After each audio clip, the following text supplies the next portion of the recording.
Weather. Another chance of showers and thunderstorms as we go through the day. Could have a strong to severe storm, especially later this afternoon. During the evening, rain rumbles likely going to last through the night. Slightly cooler high of 72 degrees and breezy too. With your Storm Track 3 forecast, I'm meteorologist Ronald Williams. Kansas Fan Headquarters, 97.5 and 1240 KFH Wichita, KNSS HD2 Clearwater, and Odyssey Sports Station. Hey Wichita, it's Jacob Albright. Stay right there for the latest breaking in sports talk. It's Sports Daily coming up next exclusively on 97.5 and 1240 KFH. I'm Taylor Bishotti with NFL Network Now on the Westwood One Radio Network. The NFL has announced that the Lions and Chargers will kick off the 2025 season in the Hall of Fame game set for Thursday, July 31st, just 2 days before this year's enshrinement ceremony in Canton. Saints quarterback Derek Carr's status remains uncertain as he deals with a shoulder injury. General manager Mickey Loomis says the team is monitoring the situation, but adds it won't affect their draft plans. New Orleans holds the 9th overall pick in tonight's first round.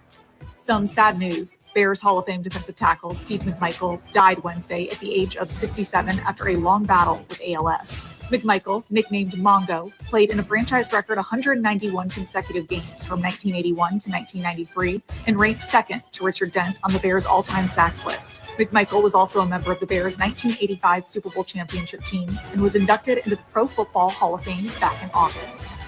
This has been NFL Network Now on the Westwood One Radio Network.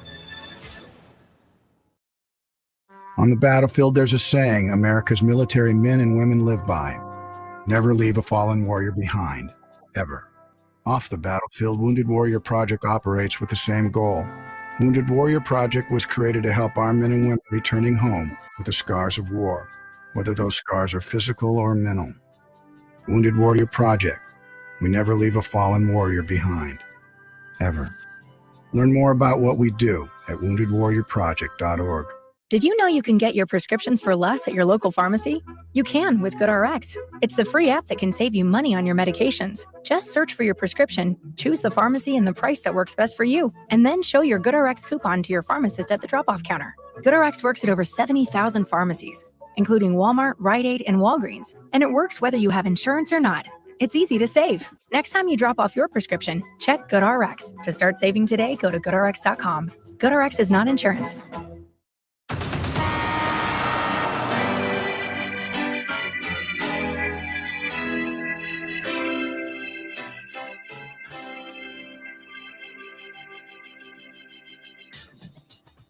Now, from Wichita's most listened to sports radio, 97.5 and 1240 KFH. This is Sports Daily with Jacob Albrock and Tommy Kester. Well, hey there. Good morning, everybody. Happy Thursday to you. Happy draft day. It's finally here. All the speculation, all the hype, all the questions get answered. At least some of them do tonight in the first round. We'll get you all the way through it. Our final thoughts, of course, as it pertains to the Chiefs. We've got Tim Fitzgerald joining us today, our K-State insider. It's Jacob Albrock and Tommy Castor with you now. Max Power in producing for us. He's got that KFH hotline ready to roll for you at 869-1240. We've got lots of ways you can get in touch with the program. Thanks for watching us on 12 News Connected. Of course, you can comment to us on our video stream, Facebook, YouTube, X. Any of those ways are good. Or if you're listening to us on the Odyssey app anytime, live or in podcast form, you can leave us a voicemail with a little microphone. We can get to those. I appreciate everybody being here with us today. Tommy, good morning. How are you? I'm good. Happy draft day. I hope you're getting ready to be on the clock today. Well, not us necessarily, but all the teams in the NFL. It's one of the best days of the year and looking forward to getting right into it. Yeah, it's the mocks are all over the place this year. We will have some fun with, what people are thinking, what Vegas is thinking. It seems like the top has sorted itself out, although, is it the odds have changed here this morning, I can tell you a little bit anyway. So what all happens there? How are these things looking? Vegas has some long odds on the first 3 picks and then even the first 4 picks. And then the odds get a little dicier there after that. And you don't even, by the time, Tom, just to put it in perspective here, and we'll get into it. By the time you get to the 6th pick of this draft, there are no odds longer than 1-1. If that makes any sense. Yeah. So you've got pretty heavy favorites to go 1 through 3, and then decent favorites to go 4 and 5. And then there's not an odd. I mean, there's not anybody that's not at least, I think it's plus 200. So, even if it has settled in at the top, and I'm not totally convinced that it has, it's going to be a pretty fun night, I think, with the draft, as a lot of questions sit here now, just a little under 12 hours away from the start of that thing. It'll start at 7 o'clock tonight, and we're ready for it. We can't wait. How Royals lucky baseball. did you get, by the way, on the draft? Are you like, I mean, is it viewing like must see? You got to be locked in. Like, I know people that do draft night parties and like get together. Yeah, Like, I've never done a party. I would like to be, maybe if like I don't know, if my team was picking number 1 or something. No, I love it, and I will watch as much of it as I can. I'm going to have a hard time tonight convincing my son not to watch baseball, which he has developed a great love for. But with the Royals playing a doubleheader and being done early, he's not going. We're not going to see the draft and be like, "Oh yeah, this looks great." You But got two what is TVs this? for a reason. You can have Royals Yeah, baseball on one, the draft on the other. it's hard. When I get home, like I get home around 7. I usually can't get to things until now that there's baseball. I've been able to do that because my son's super into baseball and he kind of just likes to have it on. But otherwise, I usually can't get to stuff till like 8 o'clock. So with the draft, that's okay because, between 7 and 8, we might get like 4 picks or something, especially if there are trades. So it's fine. So I won't have it locked in. But once I get the kids to bed and that's what I'll be watching tonight. And I'll actually like sit down and watch, not just have it on as background noise. I love the draft. I love hearing Mel Kiper. I'm a watch it on ESPN guy. I know the NFL Network does its coverage, and a lot of people like it. But I'm old school, man. I'm a Mel Kiper guy. I want to know what Kiper thinks about these things. He's been doing it the longest. He was the OG. He's the godfather of this thing, and I like his coverage as much as I love a lot of the guys. Rich Eisen included, who follows us here. His radio coverage has been fantastic lately, especially this week as he's got a crew out there. You should listen to Rich Eisen right after this show goes off the air at 11. But I want to know what Mel Kiper thinks. And then I'll bounce around a little bit probably this weekend. When the Cowboys pick for me, when the Chiefs pick, I'll channel hop a little bit. I'll go back and forth because I want to see what all the analysts think of these picks. But for the most part, yeah, I do. I sit and watch it on day 1. A little less on day 2, but kind of. And then through the weekend, it becomes a little bit of background noise. Have you looked at Mel Kiper's final draft? I have not. Mock draft. I haven't. I think it came out about an hour ago. Him and Field Yates together kind of did like their last, big one. They've got at least Field Yates has Cam Ward going number 1. They've got Travis Hunter at number 2 with the Browns, Abdul Carter number 3. So those things are kind of, I feel like those have been, relatively consistent for a while at least. I think the only thing would be, do the Giants decide they ultimately want to go young quarterback? And if so, is that Shedeur Sanders? I think at this point it's probably unlikely, but that might be the main change that we would see in the top 3. I mean, the quarterback thing is just getting wild. I mean, we're hearing stuff now like Jalen Milroe might be jumping ahead of people. Shedeur Sanders, for the record, as of last night, I've not checked this one this morning. His draft over under is like 21 and a half. Of course, the Steelers pick at 21, if that tells you anything. So I think that tells us Vegas doesn't expect him to fall past 21, I think. But it's not, it's not long odds either way. So it's about a 50-50 chance probably. This is interesting because then you've got Milroe and Jackson Dart up there in that, top 4 range. I just cannot imagine an NFL draft where quarterback slips like that, where there aren't. Now, I think the bigger question as we get into it, and we'll really dig into this in the next question, so chew on this a minute, is has Shedeur Sanders been passed by another quarterback? Right? Will another quarterback be taken ahead of Shedeur Sanders? I think that's the real question to ask because, the thought for me of one quarterback going in like the first round or the first 20 picks seems really unlikely. The thought that maybe another quarterback has leapt past Shedeur Sanders on a team's board,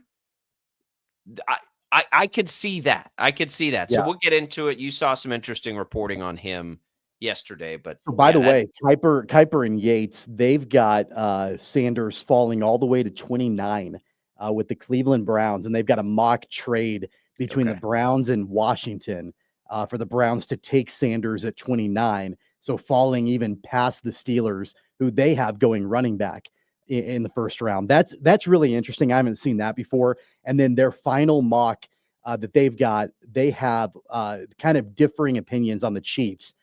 Yates has Kenneth Grant, who's a defensive tackle, going in the first round out of Michigan to the Chiefs. But Mel Kiper says that he wouldn't be surprised if they look tight end for their day one or their first round pick, looking for Travis Kelce's future replacement. And he's got the guy out of LSU, Mason Taylor, at number 31 for the Chiefs. I've got CBS's mock pulled up right now. They think Luther Burden.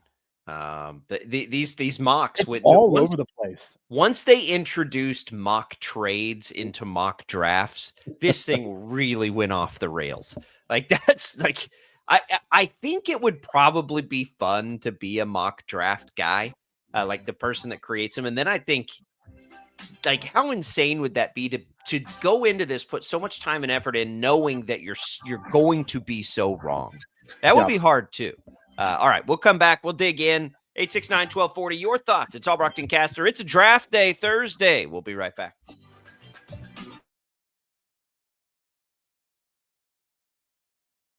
66 counties, 4 regions, and 1 weather team that you can trust. Find Storm Team 12 every weekday at 5:30 on the KSCW. Whatever the weather and wherever you are, Storm Team 12 is zooming in, going zone by zone to give you a more in-depth look at the forecast and some science behind the storms so you know more.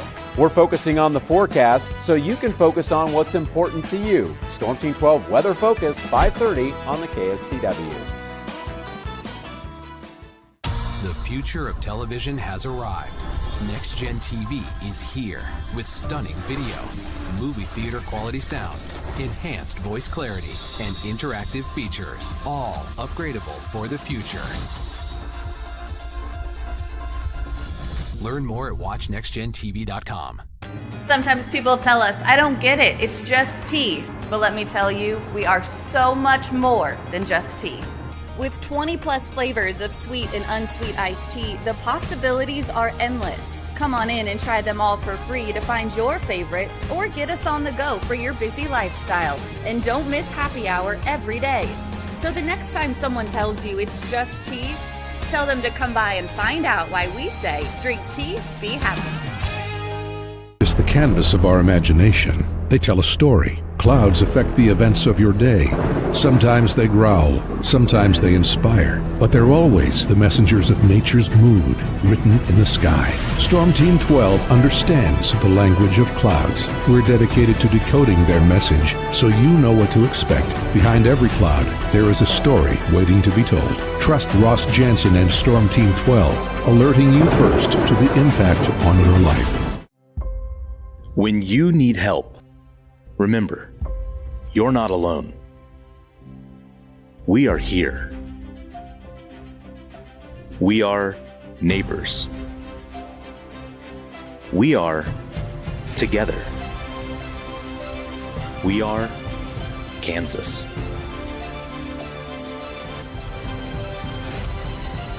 We are 12 News. They say, what is GMFB Overtime?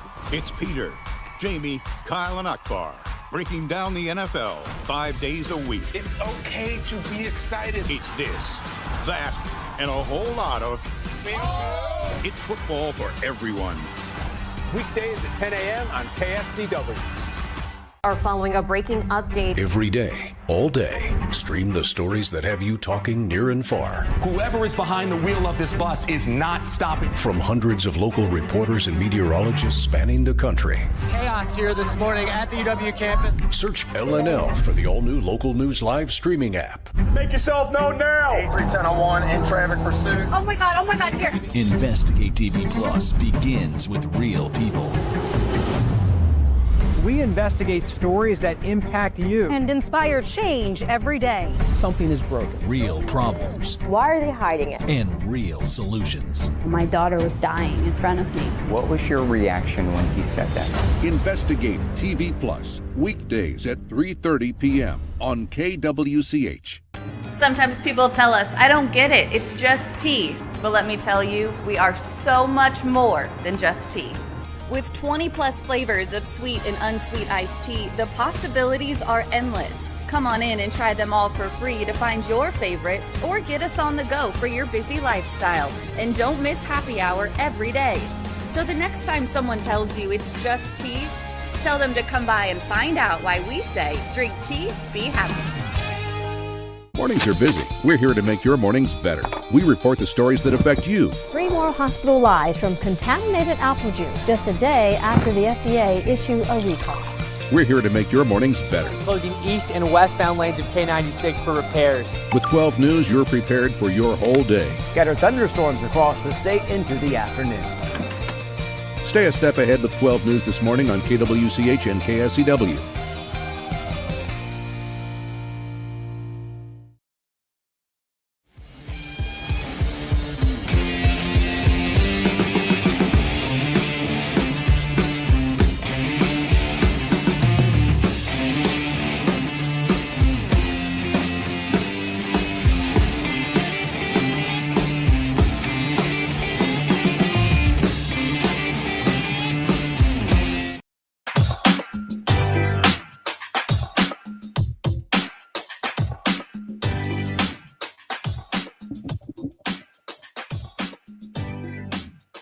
Welcome back, everybody. It is Sports Daily. We're glad to be here with you. Thanks to Prairie Fire Coffee for keeping us fueled up today. Not that we need it too much because we're fired up for the NFL draft.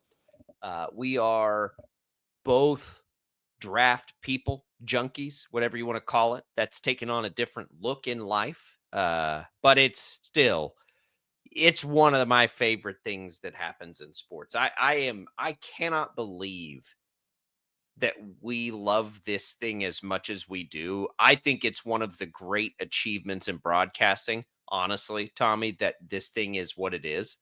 The fact that you have now these, it'll be Green Bay, these communities just packing it out to literally stand around and watch a guy read a name off a card. I'm not kidding. Like, I think you're right. It is one of the great achievements that has been created. I don't know, if you looked at all of the things that ESPN has done in its, lifetime to really I don't mean this like hyperbolic, but to change the world, right? To change for that portion of the world, for the portion of our entertainment world, they've changed so many things. The NFL draft is as impressive as anything they've ever done, ever.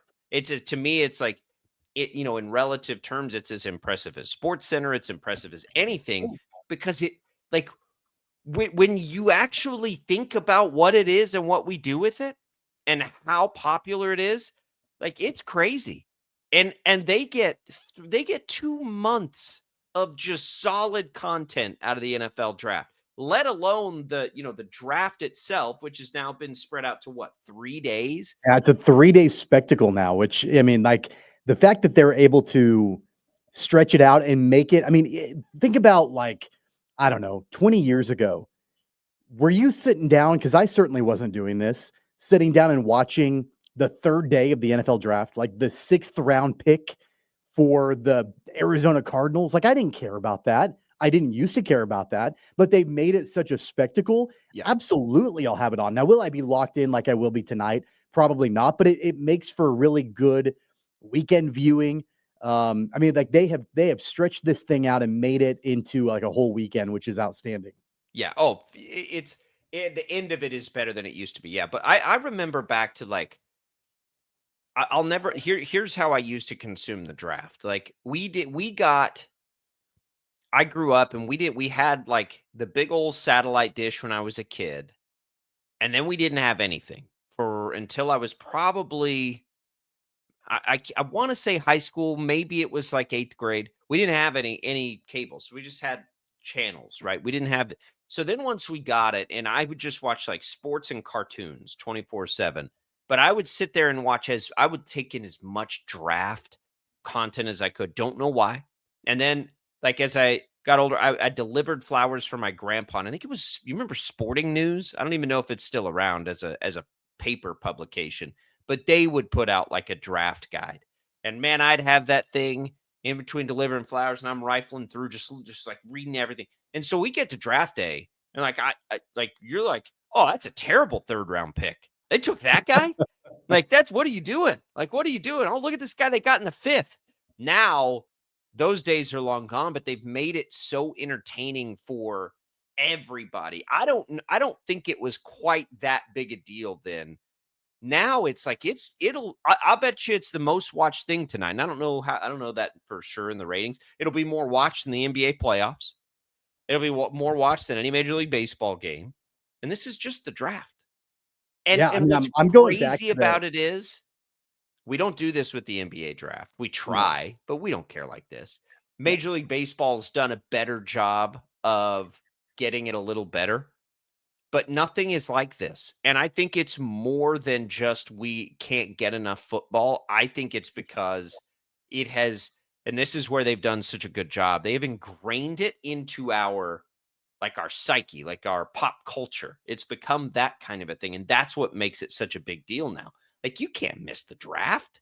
Well, part of the reason why Major League Baseball can't compete as far as their draft is concerned is because these top guys get drafted in Major League Baseball. Then you don't see them in the majors for like 2 or 3 years. You know, like they're going through the minors and they're, but like in the NFL, like we're talking about guys that will make potentially significant impacts from day one with their new teams. And the storylines are there. The NBA is kind of like that too. Like you get the lottery picks in the NBA and things like that. And like those guys are making immediate impacts from day one, or they're not. And that becomes the storyline also. Going through like the history, I didn't realize that the NFL didn't expand to 3 days in a draft until 2010. So we're 15 years into a 3-day draft. Before then, like they only did 2 days. So expanding that out and putting things like starting on a Thursday night, going into Friday, and then into Saturday, it's made it like such a long process. But it's not a long process where you're sitting back and you're like, man, I just wish they would get this over with. Like they are stretching this out way too long. I've literally never felt that way in the draft. In fact, when it's all done, I'm like, man, I wish that would have went longer. And I think a lot of it plays into the psyche of people that love fantasy football, and they're doing drafts themselves and they're with their buddies and they're, getting ready for a fantasy football season and all of that. I think it captures attention that way because we all do it on our own level every single year with our fantasy football teams. And it gives you, kind of that, scratches that itch a little bit. Also on top of it, we're in late April and there's no football going on right now. And so it does kind of wet that whistle when there are no games happening. Yeah, timing helps. I think you're for sure right about the timing thing. It's all whatever it is, whyever we've always been so crazy about it, we're crazy about it. Now the NFL has taken advantage, of course, through the NFL Network and the Combine and the live draft events. It's not just in New York. It's all so cool and so fun. So here we go. We get another edition of it. Will this be as drama filled as last year? I don't think so, because it's not, that kind of a quarterback class, which is always the driver.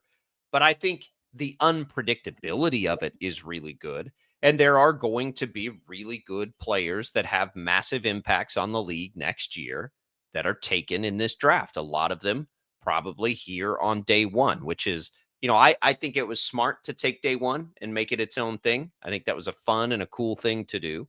So here we go. At the top, Cam Ward. Right now, BetMGM, Tommy, has Cam Ward a basically minus 10,000 favorite to get picked there. So the definitely the thought is it's going to be Cam Ward. Now, I would ask you this when we talk about the first pick. If it's not, you can get 50 to 1 on both Travis Hunter and Abdul Carter. You can get 100 to 1 on Shedeur Sanders, by the way. But you can get 50 to 1 on Travis Hunter and Abdul Carter. What would be the more likely? It sounds like it's almost certainly going to be Ward, but if it wasn't, and you're the Titans, I mean, and you're a better, don't you throw that at Abdul Carter? That's always been kind of the noise. If it wasn't Ward, it would just be because they love Carter so much. I would think that would be the way they would do it. But it sounds like they're going Ward.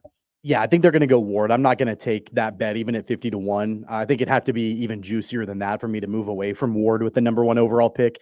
There has not been really any smoke recently that the Titans are going to move away from that. I know at one point there was speculation that they would maybe want to trade out of the number 1 pick, or maybe they would want to look at Abdul Carter.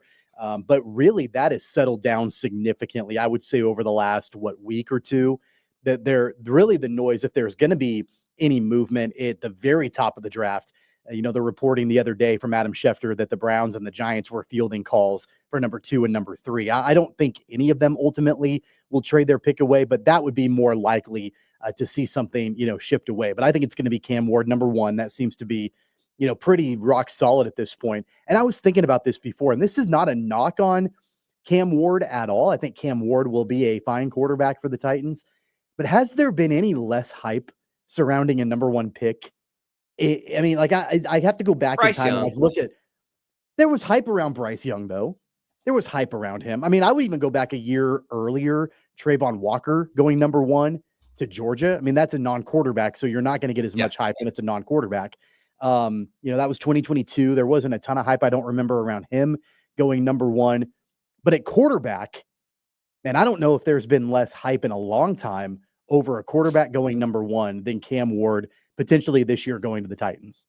I mean, you've only got 3 times in the last 11, 12 years that it's been a non-quarterback, and all 3 times it was as a pass rusher. Right. Trayvon Walker, you mentioned. I mean, if you would have asked me who the 22 first overall pick was, I probably would have missed it. So I would agree with you. I mean, it's a quarterback spot. Garrett went in 2017. I think we all remembered that one. Jadeveon Clowney went in 2014. I think we all remember that one. I remember that one. So hyped coming out, that video of him at South Carolina where he blew through the line. You go back and the other non-quarterback was Eric Fisher. Eric Fisher.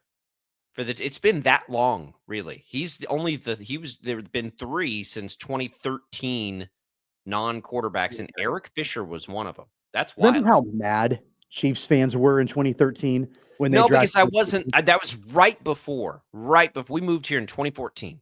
So it was right before we got here. So I don't remember how mad they were. I remember thinking he must be really good. Was he a consensus? Were they like the only ones in the world that thought he should be the number 1 pick? No, it wasn't that. But the Chiefs were coming off of just a disaster of a year. That was the year before 2012 was when they went 2-14, and Romeo Crennel was the coach, and they had the Javon Belcher situation, and I mean it was really bad. And they end up like Andy Reid comes in, they trade for Alex Smith and all of that, and they had changes they had to make to the team, and so. In retrospect, Eric Fisher was a good pick for them. But I remember it was that's an unsexy pick. Like, you usually don't take a tackle or an offensive lineman as the first overall pick. And so I think a lot of fans were thinking okay, there are really exciting names on that list in 2013. It was a really weak quarterback draft class. I remember that. So it's not like there were a lot of quarterbacks that people were talking about going early. But I think that there was a thought process of man, maybe there are some other people that you could look at. Deion Jordan was in that draft as a defensive end and a pass rusher. Barkevious Mingo was there. But I mean, I think long-term, for sure, you look back and you're like, okay, the Eric Fisher draft pick was a really good one for the Chiefs. The Titans have never had that pick. So this will be interesting for them. And if you look at it, I get it with Cam Ward. I've said this a million times. I don't have a take on Cam Ward. I just didn't watch him play any college football. So you kind of trust it a little bit. There aren't a lot of these quarterbacks, Tommy, that are like nothing burgers at 1 overall.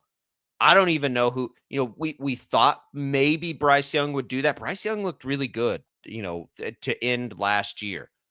Sam Bradford is probably the one where you're like, that didn't work out. But remember how much better he got later when he got out of, like, he walked into what did he have famously, like 6 offensive coordinators in 6 years or so, just something stupid like that, Yeah.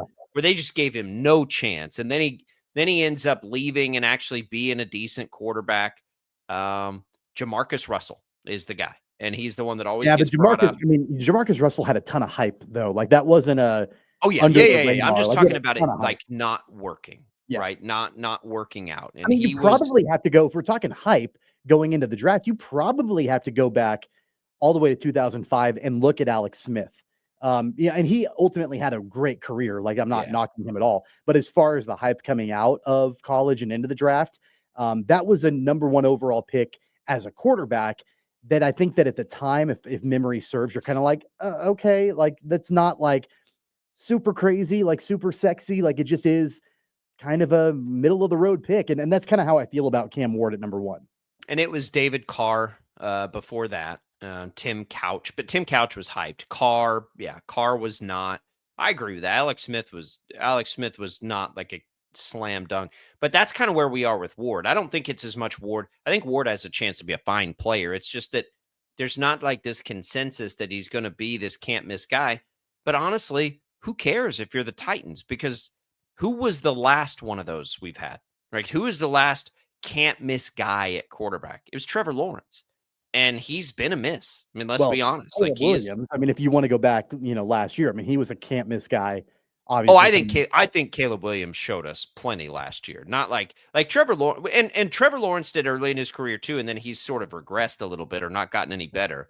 I think, I mean, if we're talking like who looked terrible their first year, Bryce Young looked objectively bad his first year. I don't think Caleb Williams looked near like Bryce Young did his first year. I think Caleb Williams looked fine. It's just that there are other quarterbacks in that class where you may get a little buyer's remorse again for the Bears, right? Like the poor Bears, man, poor Bears fans. You got to sit there and watch Mahomes and that group when you had Trubisky and like all that. And now if it happens again, I think Caleb Williams is going to be pretty good. Will he be as good as Jaden Daniels ultimately? Boy, that's a pretty big ask because of what Jaden Daniels is. But I still think Caleb Williams. I mean, we'll see on J.J. McCarthy, Drake May. How about that? I'll take Caleb Williams over Drake May right now. And I thought Drake May looked pretty good. I thought all the quarterbacks looked pretty good. But if you redrafted that quarterback class based on what we saw last year, I'm probably taking Caleb Williams 2 instead of 1, I think, without seeing J.J. McCarthy. So I think I probably would too. I mean, I liked Daniels over Williams going into the draft last year, so like I think after year 1, and it's not, I think Caleb Williams will be fine. And I like what the Bears are doing to surround him with great weapons and fantastic offensive line. They made now in year number 2. Now will be like this coming season will be the test on, whether or not Caleb Williams can actually succeed in the NFL when he's got a good system around him and a really good new head coach and like all of that. I think that's fine.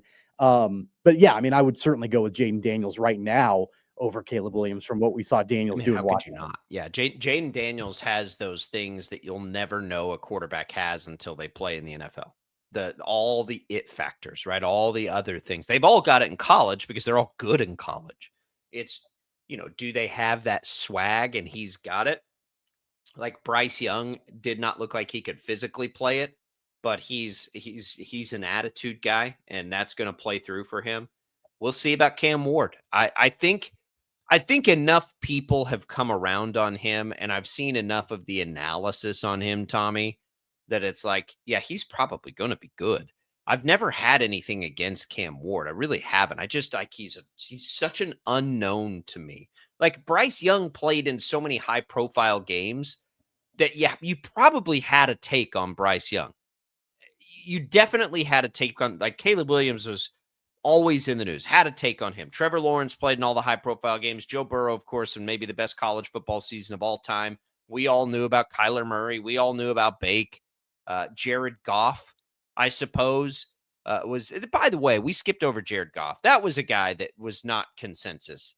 at the top of the draft. Like, we weren't all sold on Jared Goff. That we probably went too far back. We probably should have stopped with Jared Goff in 2016. Jared Goff was that's the Cam Ward situation for me. I didn't know anything about Jared Goff playing at Cal when he came out, going number 1 overall. Never watched him play a game of college football, right? That's kind of where I'm at with Cam Ward. I watched bits and pieces of Cam Ward, but I never sat down and watched a Miami game last year. That's my issue now with Ward. It's not that I don't think Ward's going to be good. I don't think he's going to be good or bad. I don't think anything. But I think I've seen enough now from really smart people that are like, he's good. Like, he's getting overlooked here. So I'm sure he'll be fine. And it'll be about how Tennessee handles it. And I have a suspicion that an organization that's been pretty good over the years will handle it really well. And they'll surround him and do the right things to help him be good. And then after him, Tommy, is where this thing goes and gets real interesting. It's like number one is fairly consensus. After that, man. It's not consensus. There are 2 players that everybody really loves that'll probably go there. Let's talk about that next. So we get through that first pick and all of these things. Let's talk about the rest of it when we return. Don't go away. More Sports Daily right after this.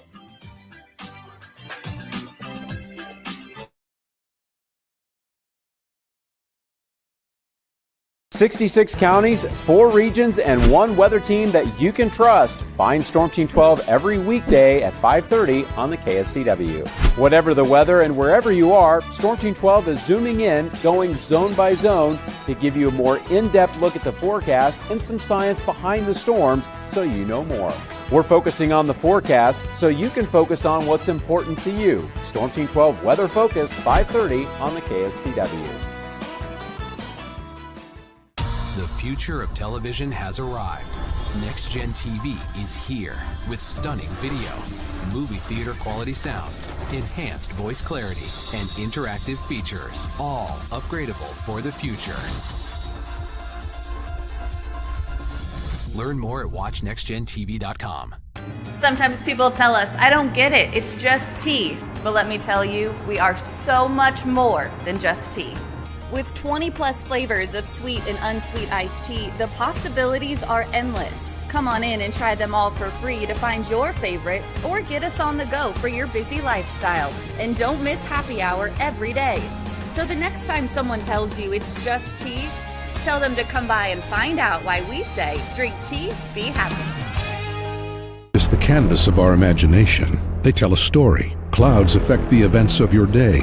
Sometimes they growl, sometimes they inspire, but they're always the messengers of nature's mood, written in the sky. Storm Team 12 understands the language of clouds. We're dedicated to decoding their message so you know what to expect. Behind every cloud, there is a story waiting to be told. Trust Ross Jansen and Storm Team 12, alerting you first to the impact on your life. When you need help, remember, you're not alone. We are here. We are neighbors. We are together. We are Kansas.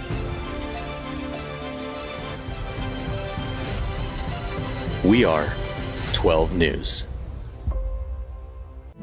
What is GMFB Overtime? It's Peter, Jamie, Kyle, and Akbar breaking down the NFL 5 days a week. It's okay to be excited. It's this, that, and a whole lot of... It's football for everyone. Weekdays at 10 a.m. on KSCW. Are following a breaking update. Every day, all day, stream the stories that have you talking near and far. Whoever is behind the wheel of this bus is not stopping. From hundreds of local reporters and meteorologists spanning the country.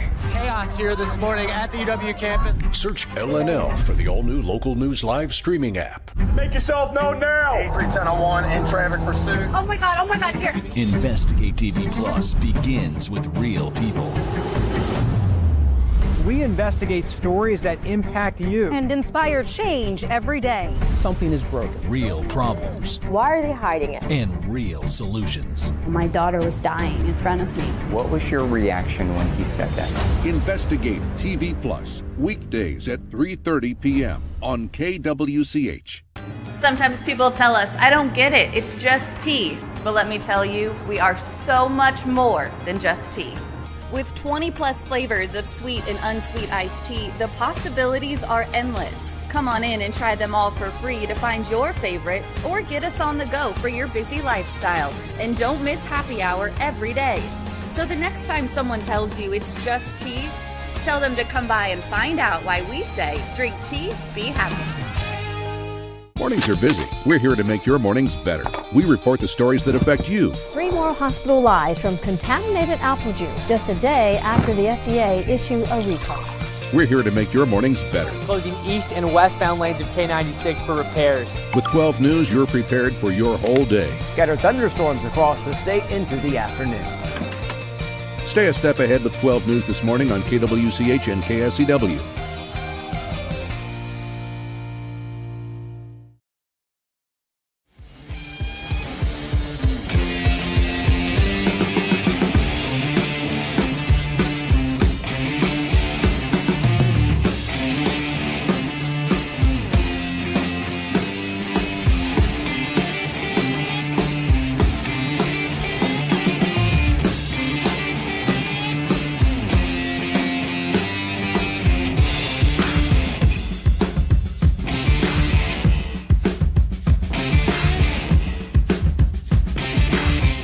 KFH.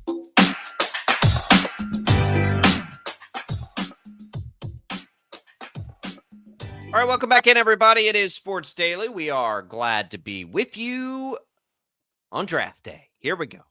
Everybody's happy, right? Everybody's happy. We're going to play. Tommy, I'm going to celebrate. I'm going to go play a little golf after we get off the air. I'm going to go try to play 9 holes. Thanks to Might Chris get a little Hughes. rainy. Might need to take an umbrella out there. Maybe, hey, if it rains, I won't play. It's fine. We'll get out there and maybe I'll just get rained on. So they have a really cool member guest tournament happening right now. They do all kinds of golf tournaments. You probably know more about this than I do. For some reason, I never get invited by anybody to play in these tournaments. I don't know why. But I haven't done any of them yet. But they have a member guest out there today. So normally that would mean you can't play golf. Good thing about Crestview, they got a whole nother course. So I just slip over to the south side and I'm going to go play 9 holes. It's great. Check it out. Give Crestview a call. Tell them we sent you. We appreciate their support. Be a good place to watch the draft tonight, too, by the way. Go in there, watch a little draft, sit at their bar, have cold beer, or go play cards, or all kinds of good stuff there. Go do it. Go check it out. Give Crestview a call. Draft day after number 1, Tommy, will be interesting. There is a consensus. Travis Hunter is minus 2,000 to go to. Most people think that's the way this will go. That you mentioned the ESPN mock has that, the CBS mock has that, and then Abdul Carter at 3. Vegas agrees. Abdul Carter is minus 900. Then at 4, it's about the same. Everybody agrees Will Campbell. Everybody on the planet has agreed that Will Campbell was going there. CBS actually mocks in a trade from the Bears to move up there to get Ashton Jainty. I don't get too much into the mock trades, but if it's the Patriots, all bets are that it will be Will Campbell. You get to 5. Okay, 5 is the Jags. Here's where this gets interesting because we've all sat there and said the most common, selection that you see is Jainty at 6 to the Raiders. Well, I'm going to tell you that Jainty is he's minus 210. So it's not like a heavy favorite here, but he is the favorite to be the 5th overall pick now to the Jaguars. So that's kind of an interesting development in the last couple of days. Sounds like that's a real possibility. It's interesting. They have invested in that position quite a bit between Travis Etienne and Tank Bigsby, and that's interesting. I don't think they'll do it. I don't think it'll be Jainty to the Jags. I don't know who it'll be, but I don't think that's what they'll do. I think they've put too many resources into that position already. Well, I mean, I think that, they're going to try to do what they can to, continue to make that offense overall better and try to build it up. And I know they've not had a whole lot of luck at running back, with the guys that they've had. And honestly, they've not had a whole lot of luck at quarterback either because Trevor Lawrence has underperformed in his career. But, I would think that, their thought process of, hey, we've got number 5 and we've got a dynamic running back on the board. I don't think that'll play out well for them long term, but I certainly wouldn't be surprised if they gave it another swing.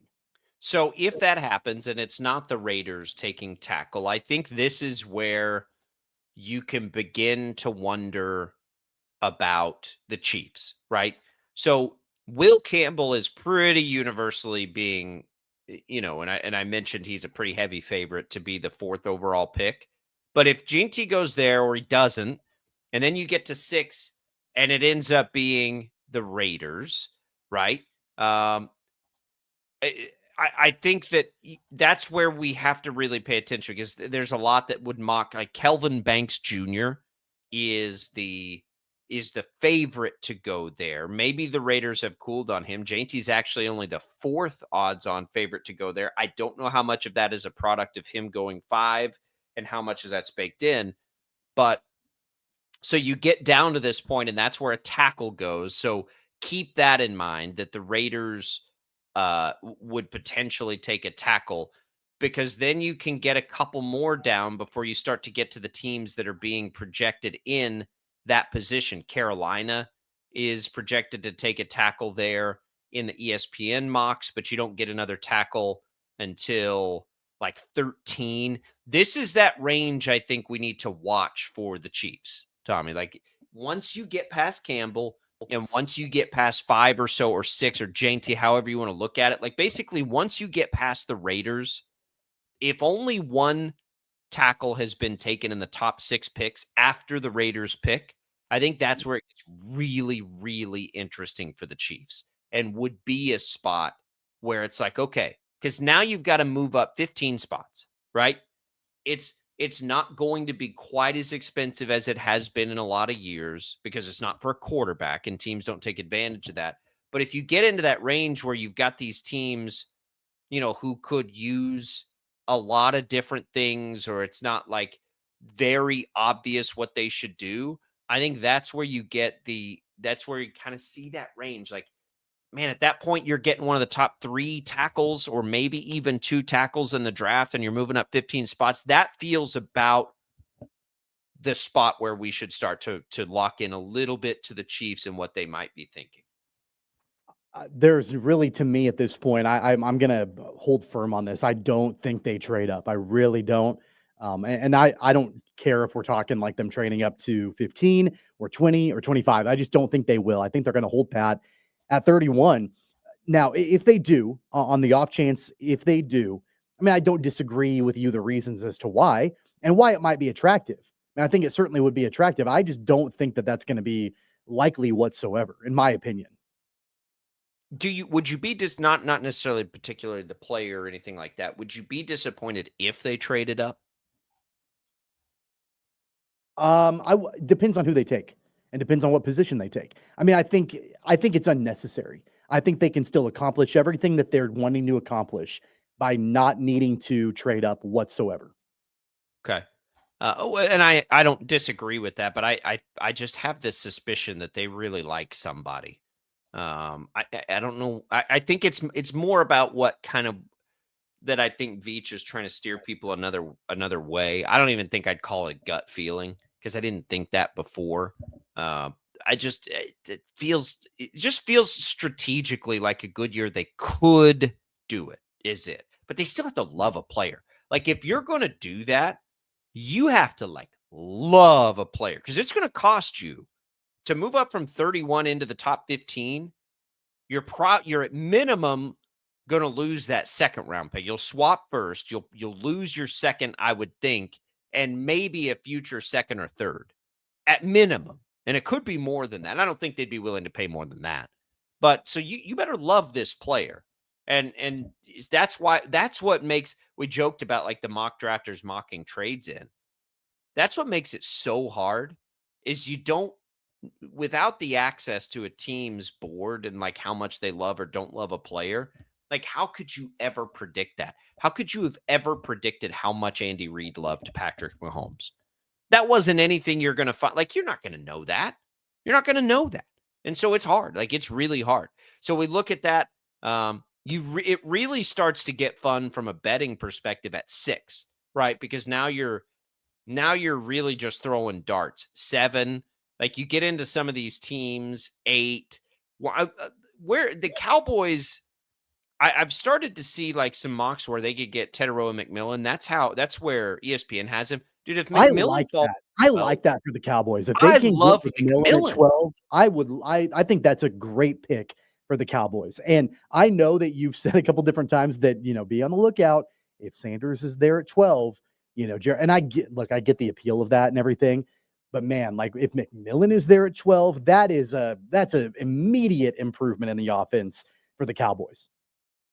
I don't think they'll trade up. They almost never do. Let's see where the Cowboys are 50-1. 50-1 right now to draft Shedeur Sanders, according to BetMGM. The Steelers are the odds-on favorite at plus 105, almost even money. The Browns are the next likely. The Giants, and then the Saints, and then the Raiders. All would be interesting. The Jets are there. Who's playing quarterback for the Jets next year? Who am I forgetting? Justin Fields. Oh, that's right. That's right. Yeah. Okay. So they've got a 1-year answer there. That's fine. I love that. Like you can bet which team drafts Shedeur Sanders. So the Steelers are at 105, that's about the same. I think it was DraftKings where his over under on draft position was 21.5. It's kind of the same thing. Everybody's just sort of thinking and listen, I think that'd be a coup for Pittsburgh. I think it would be a great situation for Shedeur Sanders because of some of the stuff that you pulled up yesterday. Now, so you sent me some stuff where there's a couple of people reporting that they've talked to, Joe Schmo, the assistant line coach's cousin, who says that Shedeur Sanders that's a little extreme. You're exaggerating it some. I heard about this for the first time yesterday during the Jim Rome show, which you can hear right here on KFH. That's right. And Jim Rome is talking about this report from Tom Pelissero, who is NFL insider, He's right? Very good at what he does. Yeah. And I've always appreciated Pelissero because he's not, at least in my opinion, a clickbait type guy. Like he's reporting on things, but he's not, he's not Adam Schefter, right? He's not, Ian Rappaport. I feel like he's more of an in-depth, type guy. Yeah. So anyway, this whole article, and it's not even about Shedeur Sanders specifically. It's a breakdown of like every single, I think, quarterback in the draft. Like in the draft class, all the quarterbacks. We're talking from like first round all the way down. And there are profiles on all of them. And he published this on ESPN yesterday. And talked about Shedeur Sanders and his profile of Shedeur Sanders. And it's not the assistant offensive line coach's cousin's hairdresser. Like it is actually no names, but it is a longtime NFL assistant coach who was in the room interviewing Shedeur Sanders, who said that it was the worst interview that he has ever been in for a potential draft pick. Called Sanders entitled, basically said that Sanders came in and told the team what he was going to do on the team, what his role was going to be, not the other way around. Called him entitled was one word. There were a lot of other things that were said, but this was not like a big expose on Shedeur Sanders. This was in the middle of a draft profile of all the quarterbacks in the draft. And it kind of went unnoticed, at least until Jim Rome talked about it yesterday. And so he's talking about it. And I'm like, wait, what is going on here? So I go and I find it. And it's honestly like it's buried in this interview. Like Tom Pelissero is not doing this for clicks. He didn't like do this big, expose again on Shedeur Sanders. It is like just part of an article about all the quarterbacks. I thought it was really interesting. Yeah. And I think, and look, I could see that for sure. We all know, but I don't think it's very difficult to decipher that noise because if it's an AFC assistant for a team that Shedeur Sanders, because we know that his dad is very particular about who he would like to see him play for, or the teams that he would and wouldn't.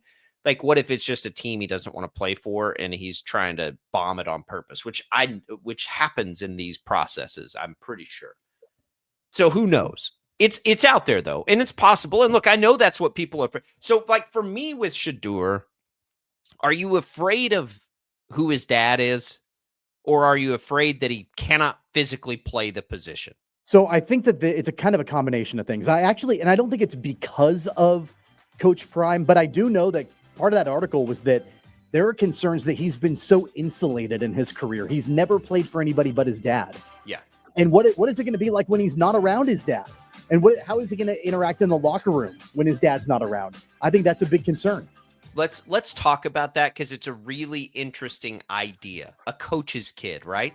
Normally this thing that's a check in the positive, it's a coach's kid.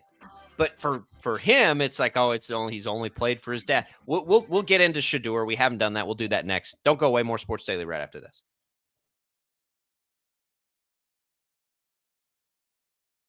66 counties, 4 regions, and 1 weather team that you can trust. Find Storm Team 12 every weekday at 5:30 on the KSCW.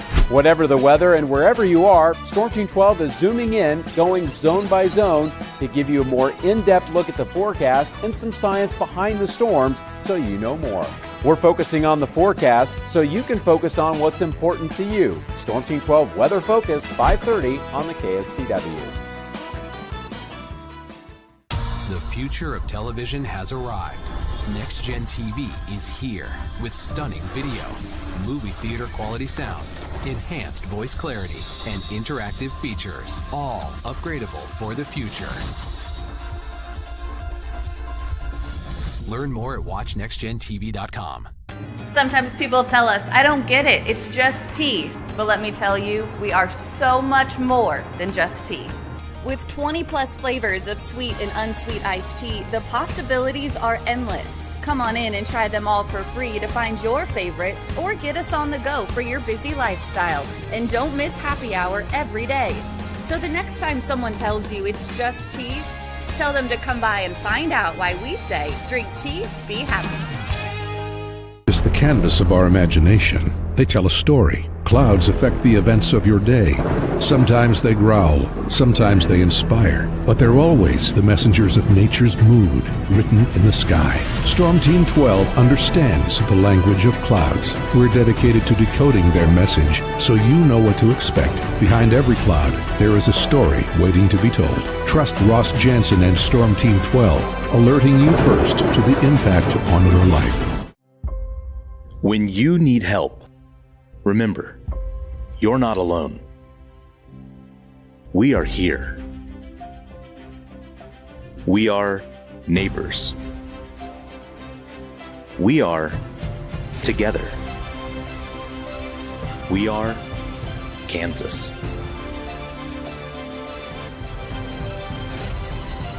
We are 12 News. They say, What is GMFB overtime? It's Peter, Jamie, Kyle, and Akbar breaking down the NFL 5 days a week. It's okay to be excited. It's this, that, and a whole lot of It's football for everyone. Weekdays at 10 a.m. on KSCW. Are following a breaking update. Every day, all day, stream the stories that have you talking near and far. Whoever is behind the wheel of this bus is not stopping. From hundreds of local reporters and meteorologists spanning the country. Chaos here this morning at the UW campus. Search LNL for the all-new Local News Live streaming app. Make yourself known now. 8310 in traffic pursuit. Oh my God, here. Investigate TV Plus begins with real people. We investigate stories that impact you. And inspire change every day. Something is broken. Real problems. Why are they hiding it? And real solutions. My daughter was dying in front of me. What was your reaction when he said that? Investigate TV Plus, weekdays at 3:30 p.m. on KWCH. Sometimes people tell us, I don't get it, it's just tea. But let me tell you, we are so much more than just tea. With 20-plus flavors of sweet and unsweet iced tea, the possibilities are endless. Come on in and try them all for free to find your favorite, or get us on the go for your busy lifestyle. And don't miss happy hour every day. So the next time someone tells you it's just tea, tell them to come by and find out why we say, drink tea, be happy. Mornings are busy. We're here to make your mornings better. We report the stories that affect you. 3 more hospital lies from contaminated apple juice just a day after the FDA issued a recall. We're here to make your mornings better. Closing east and westbound lanes of K96 for repairs. With 12 News, you're prepared for your whole day. Scattered thunderstorms across the state into the afternoon.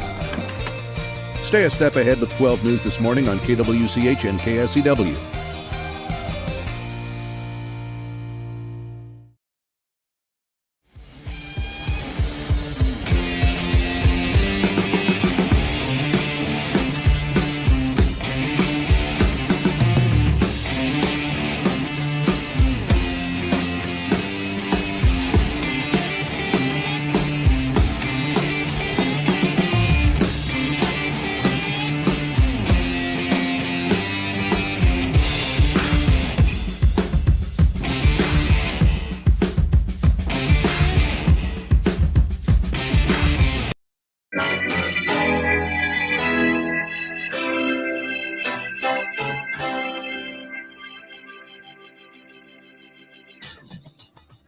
Now, from Wichita's most listened to sports radio, 97.5 and 1240 KFH. This is Sports Daily with Jacob Albrock and Tommy Kester. All right, welcome back in, everybody. Glad to be here with you. Man, this Shedeur Sanders thing is where we'll start this hour. And then we'll get to the Royals, who got rained out last night. We'll play a doubleheader today. We'll preview that a little bit. And then Tim Fitzgerald joins us this hour as well. But as we're wrapping up our look at the first round, we can finish it with what happens with Shedeur and what is he? I think what's interesting is his profile. Almost, let's say, Tommy, he's the exact same player. His college career looked the exact same. But he does not play for his dad prime at Colorado with all the hype and all the attention and all of that stuff. Would that impact in a positive or negative way even what his status coming into this draft is? Yeah, I think it would. I mean, I do think it would too. I think it would. I mean, I think that there's a major factor that comes into play simply because, and it's not about who his dad is. Like, I want to separate that. It's not a knock on Coach Prime. It's funny because, all the different times, and I get it, I'm a dad too. I want to protect my kids, but all the different times that Coach Prime has been like, don't come after my kids, come after me. Well, I'm not coming after you, Dion. I'm going after Shedeur. And it's not about his dad. It's about the fact that Shedeur has always played for his dad. And he's going to have to listen to another coach. He's going to have to listen to somebody else who's in charge. He's going to have to be a good teammate, be a good locker room presence, like all of those different things. And I don't know if he is or not. I just know he's done it one way basically his entire life. And it's been the Coach Prime way. How is he going to adapt when his dad is not involved? Is that a bad thing that he's only done it Coach Prime's way? I'm not ready to say it's a bad thing, but I think it's an unknown thing. I think it's a risk thing. But we always love coaches' kids. Now, coaches don't always coach into college. I can't off the top of my head think of the last time a college head coach's son was a high-level NFL prospect. But across sports, we typically love coaches' kids. Even more than that, we love former great athletes' kids, right? And their chances to be great. It happens all the time. We know the DNA is there, right? We know the genetics are there.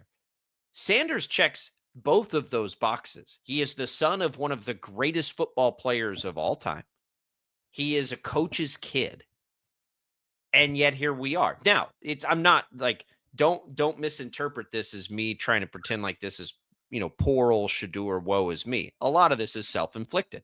He has embraced the attention. Sure. He has put off a vibe a certain way. Sure. My thing is, when the ball is snapped and he is playing football, to me, he is, God, I don't want to use like stupid adjectives but like, I want to say courageous, but like in the context of like, he's courageous in the pocket. Like, he never seems like a moment is too big, and he never seemed to get flustered, even though not as much last year, but the year before, that was one of the worst offensive lines I've ever seen play high-level college football. And he still was able to be highly successful in it with that adversity he faced. Did he always do or say the right things? No, but no 18-year-old does, especially an 18-year-old that whether he's entitled for sure. He's grown up and with a lot of advantages in life.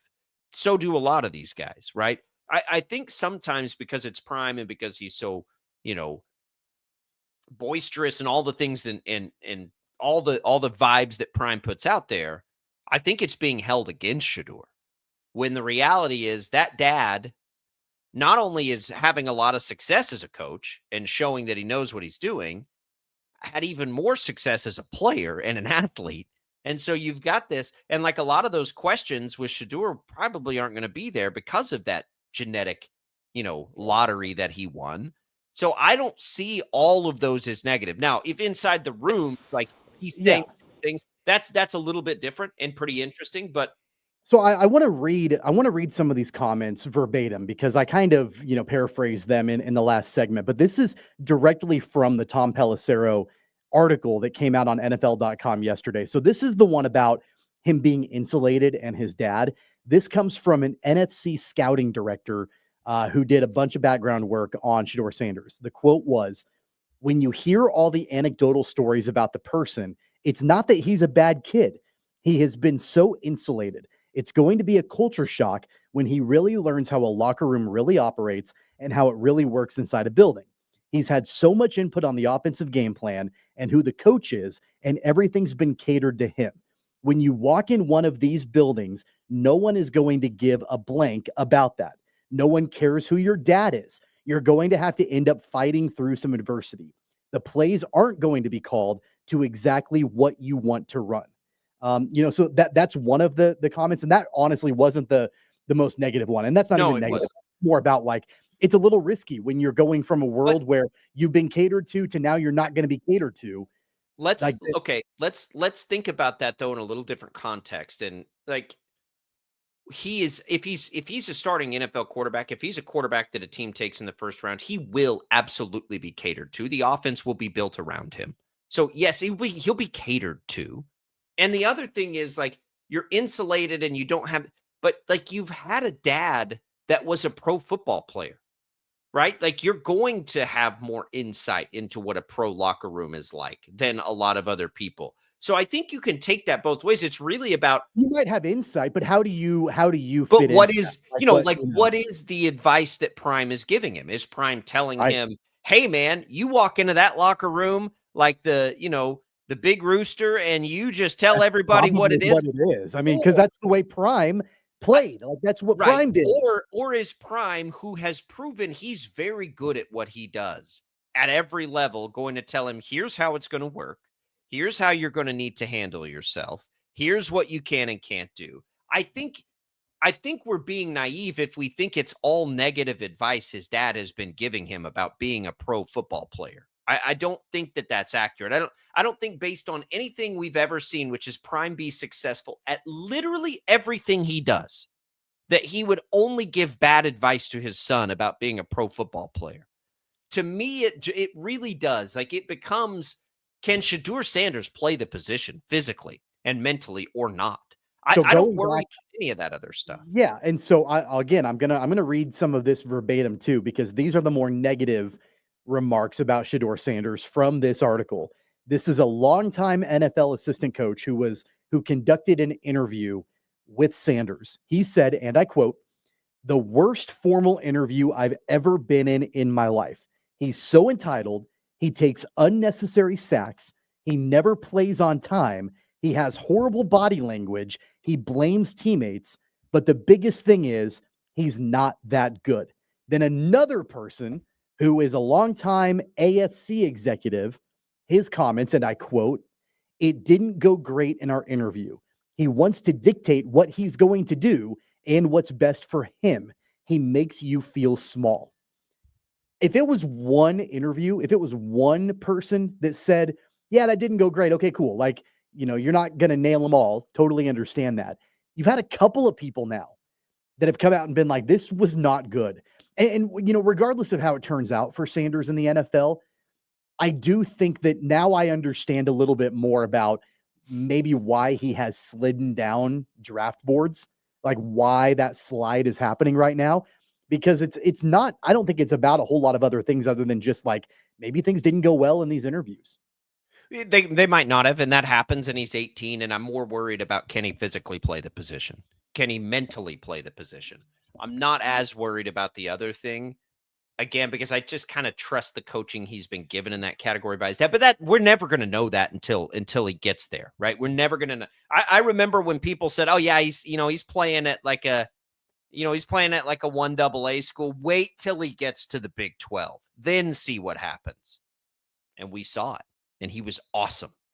What I don't know, and what makes him an unknown to me, and you know that I like him as a prospect, the things that I like about him in college can very easily translate into unbreakable death sentence habits in the NFL.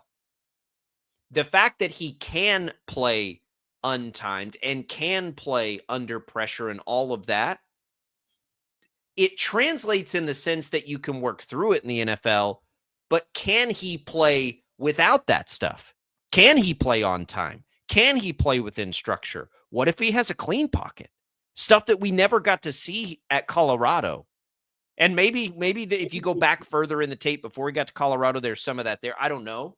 But that's what makes him really challenging for me to get a read on, because if he doesn't do what he didn't get the opportunity, like if he can't do what he didn't get the opportunity to do at Colorado because his line wasn't very good, then you've got a major problem. I did think it was interesting that, there was another assistant that was given a quote in this article, and he's, just simply comparing Shedeur Sanders to Jackson Dart, another quarterback in the draft. And he says that it's not particularly close, that Jackson Dart is a better quarterback than Shedeur Sanders is. I think if we're talking about just his skill set, he's an athletic kid. Don't get me wrong at all. But I think the major criticisms have been his lack of arm strength. I think that's been a major knock on him. He can run for his life and he can create things out of nothing.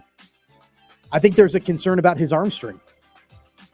Yeah, and that's fine. Like, that's a legitimate concern. I'm more concerned about those kinds of things than I am about his interview with the random NFC assistant, right? Like that stuff I'm less worried about. But he's going to be the headline guy tonight. One way or the other, he will be. I like him as a prospect, but it's not a slam dunk. Like I'm not totally convinced. We'll come back. We'll talk a little more draft. We'll talk some Royals before Tim Fitzgerald joins us later in the show. Don't go away.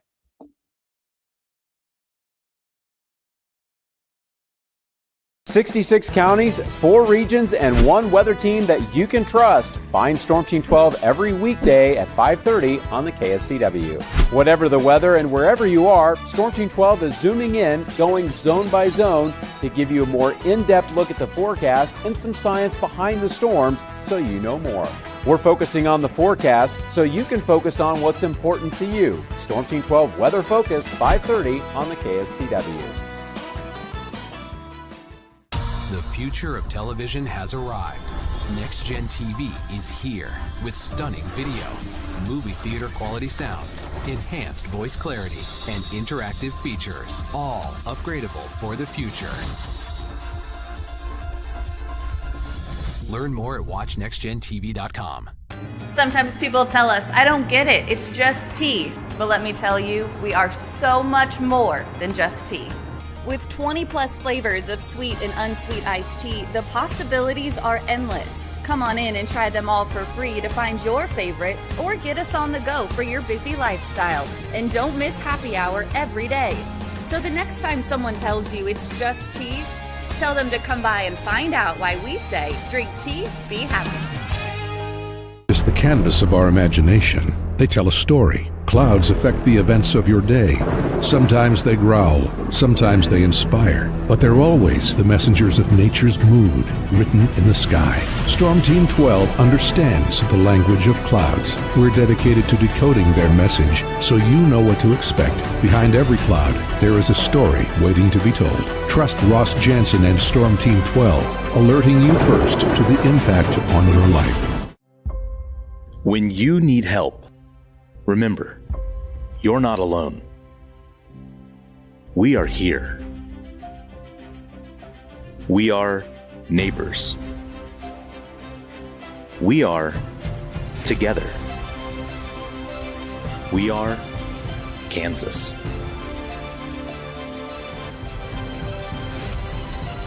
We are 12 News.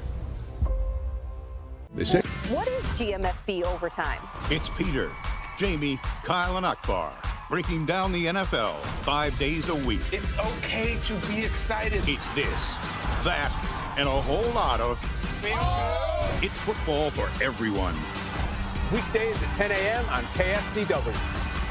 Are following a breaking update. Every day, all day, stream the stories that have you talking near and far. Whoever is behind the wheel of this bus is not stopping. From hundreds of local reporters and meteorologists spanning the country.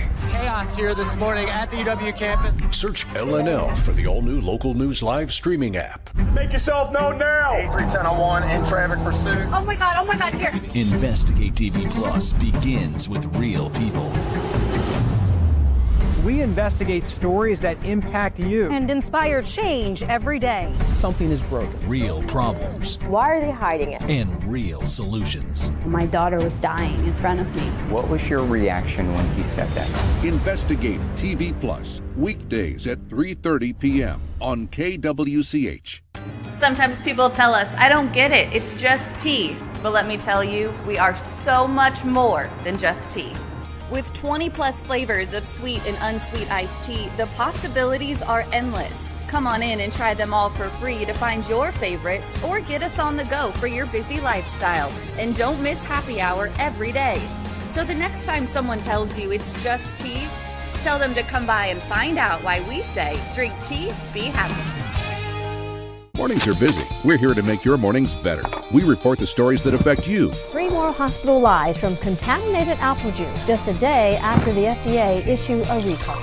We're here to make your mornings better. Closing east and westbound lanes of K96 for repairs. With 12 News, you're prepared for your whole day. Scattered thunderstorms across the state into the afternoon. Stay a step ahead with 12 News this morning on KWCH and KSCW.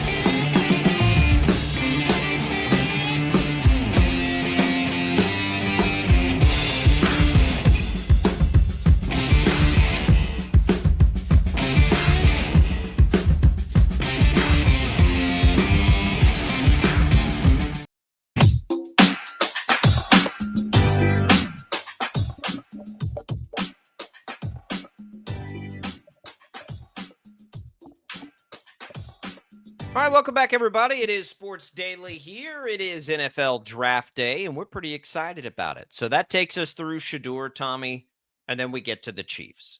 The mocks you mentioned, they've got defensive tackles going down there with the Chiefs. Luther Burden is who CBS has down there. I think it's wide open, man. There is tough to predict in the first round, and teams at the bottom always are. But we've said it a million times. They're hard to predict because they don't have a clear need right now. They brought everything back. If we went need-based and need-based only, what would we even say this team's biggest need is? I guess it's a pass rusher to me. I don't know what else it would be. As far as you need to fill a position that will help you this year. I don't know what it is. I don't think they have one. I think it's probably that. I mean, there's a list of wants. I don't know if there's a long list of needs necessarily, and I think that makes the situation a little bit easier, to accomplish. But yeah, I mean, I certainly wouldn't sneeze at the fact of if they were to go pass rusher. I do think that'd be a decent direction. I think it's the biggest need. I don't know that it's the most likely. I think it is one though. If you're going to trade up, there usually is a drop. It's usually, I would say, pretty safe if you're taking the early round edge rushers. There's a good track record of that, of those guys being really good. So it's another one. I think that or tackle is the most likely reason they would never trade up. You want to put some money on whether or not they trade up? I don't know. I mean, we can. The problem is it's going to depend on it's going to depend on what happens in the first like 10 picks, probably. I'd give you decent odds. I mean, because I think it's more unlikely than not that they will. Give me 3-1 on $5. I was thinking 2-1. I was thinking 2-1, but that's not good odds for me. Like if we actually trading up, it's only trading up in the first round. It's not it's only trading down, up. It's not trading. It's trading up. It'd be a trading up. Okay. I mean, okay, yeah, I'll do 3-1. Yeah, I should be getting longer odds than that. I would say that. I'll do 3-1. But I'll take it at $5. I'll take it at 3-1. All right, let's do 3-1. Yeah, we'll do 3-1, $5. That's fine. I just like it, but it's hard. Like it's impossible to say because if the player or 2 or 3 that they like just go like in the top 10 or 12, then they're not going to trade up. It's all about how much do they love a particular player. They're not going to trade up without being able to guarantee they get a very specific player. I think one of the positions you do it for though is edge rusher because that could change the dynamic of this team. If they did it for a tackle, it's probably not going to change the dynamic of this team a whole lot. Not right away anyway. An edge rusher can step in day one and change the dynamic of this team. I don't think it would be for a wide receiver. Possibly a defensive tackle, but nobody's going to jump in ahead of Chris Jones. And you could make the same argument for a Minihue and Karlaftis, I suppose. The other reason I think it makes sense is because, if they keep... I do think they're going to have a decision to make between Karlaftis and McDuffie. I don't think they'll have those guys both long term. I think they'll pick McDuffie. And if they do, that's the other reason where I think you can be more aggressive. Because if, let's say Karlaftis leaves, well, they're going to go into that draft kind of all in to find his replacement, you'd think anyway. Because they're probably they're not going to have a Minihue at that point, maybe. Like you could be looking at when is Karlaftis' deal up?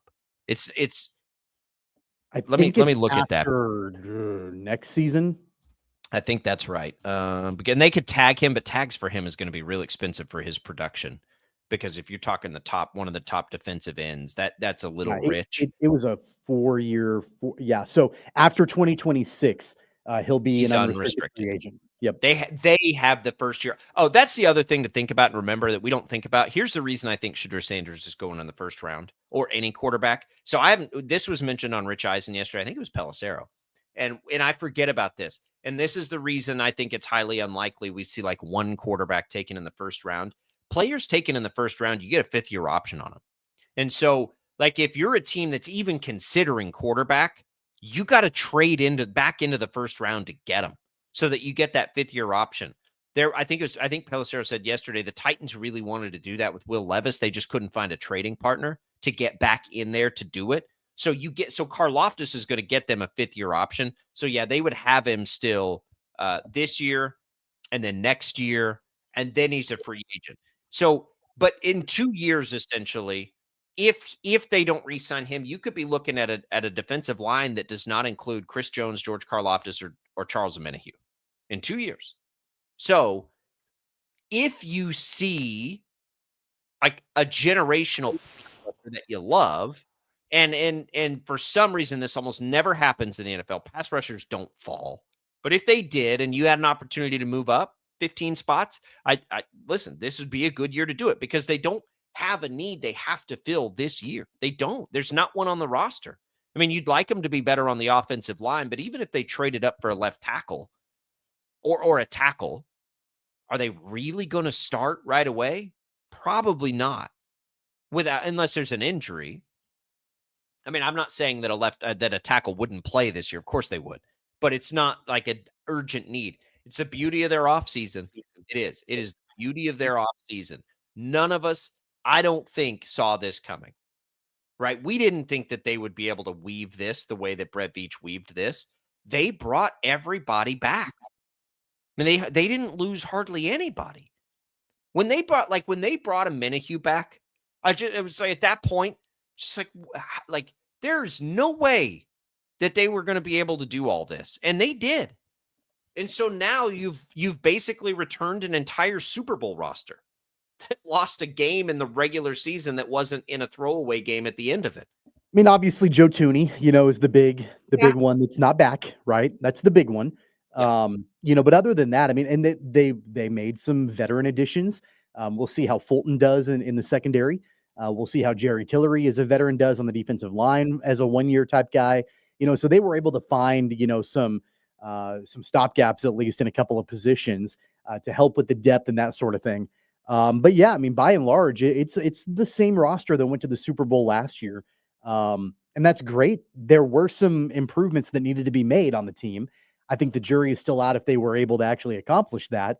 I think we had the conversation before about their offensive line and about how the expectation going in is that it's probably going to be worse than it was last year. And it wasn't very good last year. So that's the one thing to keep our eye on. Yeah. Other than that, they just take whoever they like. They trade down. I don't think either of us think they're going to trade down. It would be fine if they did. The other strategy on this draft for them is pretty simple, Tommy. You just go in and you just pick a ton of players and you start the rebuilding process now that's inevitable in a year or two. Now, I also think that's a very smart strategy. I'm not advocating for them to trade up. I'm not saying I want them to trade up or anything like that. I'm just saying it's the right year to do it if they love a player. I think the smart thing to do is just pick a bunch of players that they can reload with, similar to the McDuffie draft. Like, you just draft a bunch of them and hope that these guys can give you depth. Think about that if you're the rest of the league. Like, we're all thinking about it as they could add that one piece that makes them even better.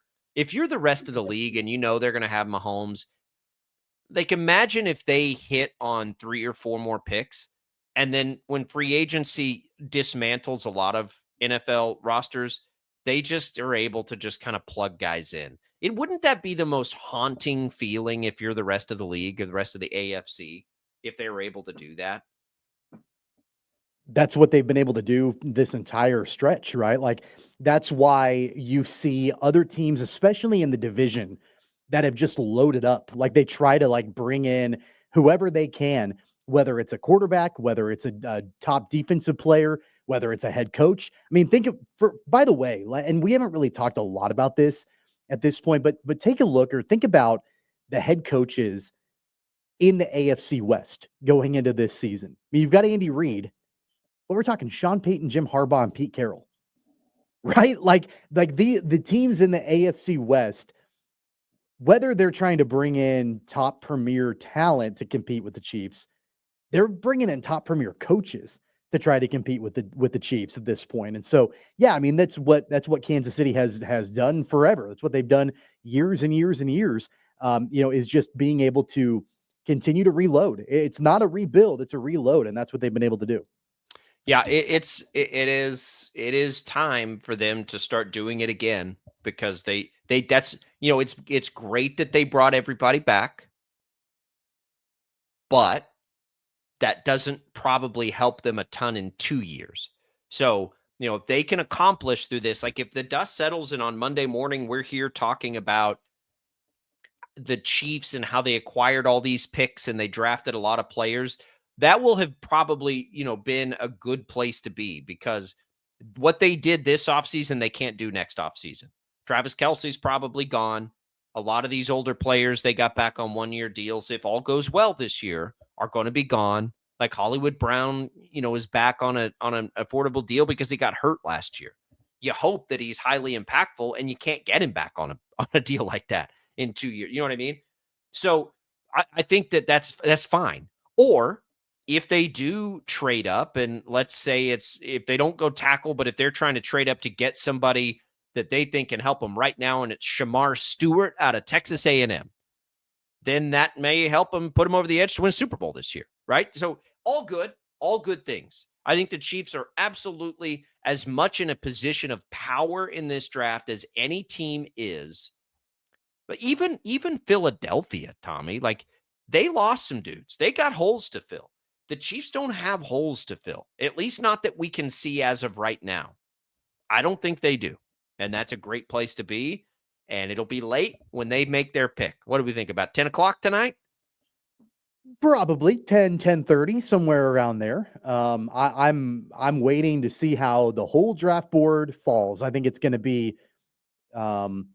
This is as wide open as I can remember. And when the dust settles tomorrow, man, it's going to be fun to recap it all. The draft, I can't wait. The other thing we'll be watching today is the Royals, Tommy. They go into a doubleheader. They didn't get to play yesterday. I get it. They didn't want to have to do this because it was already going to be a day game today. But they couldn't do it with the Lightning. They knew they'd get started and then it would have to, and it'd have to be delayed. So they'll play 2 today. You get Reagan's then in one of them and Lorenzen in the other. And you get 2 pitchers for the Rockies that are very gettable early on in this season. A doubleheader sweep would feel really good, I think, emotionally for this team. I hope that, let's see if they've put it out. They may have put out their lineup. I hope they didn't change their lineup and they keep Freddie Fermin in there as like a tip of the cap. No, they haven't put out that lineup yet, so we'll keep an eye out on that if it happens before we get off the air. But here we go. I love doubleheaders personally. I love day baseball. So I'm excited about this. We'll kind of get double whammy day baseball. I think they're going to have to start that second one pretty much immediately after the first one concludes. I think that's the plan. It's not like a day-night split or anything like that because they got travel implications, which is why they didn't want to have to do this in the first place. So here we go. We got it for you on KFH. Baseball all day on the radio today. You got it all. I love it.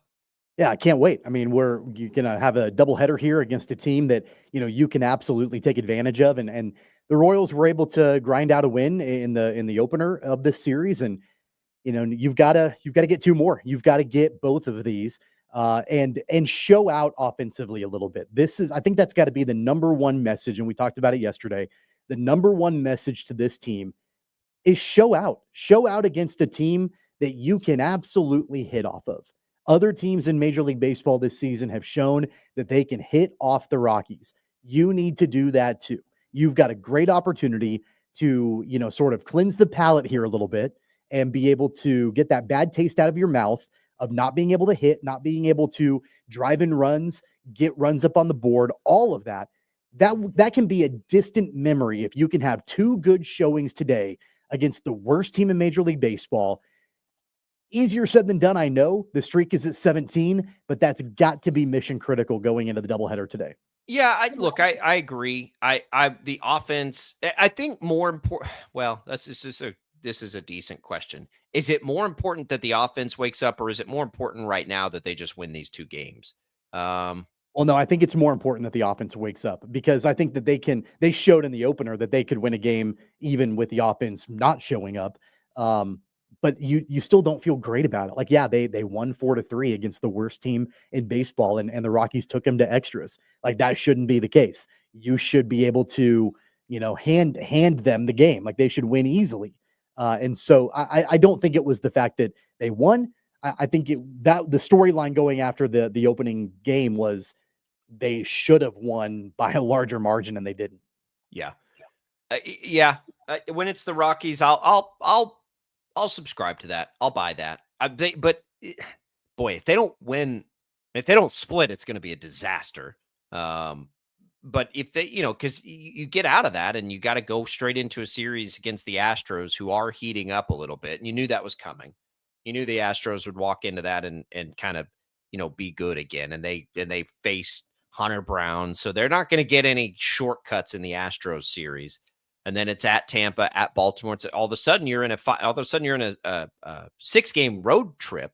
So this stretch, even though it's not as daunting as what they started out with, if you don't win these today, all of a sudden it's a little daunting again. I know the Orioles didn't get off to the hot start. Anybody on the planet not think the Orioles are going to be good?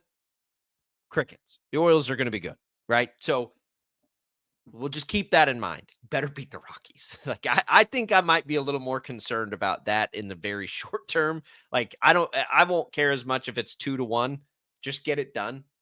Get it done. I would love for it to be 8-0, right? But more. Let's just get through this into the road. And I mean, maybe we can just look at it individually with some of these guys. Maybe if it's not they score 6 runs, it's that Salvi goes 2 for 4.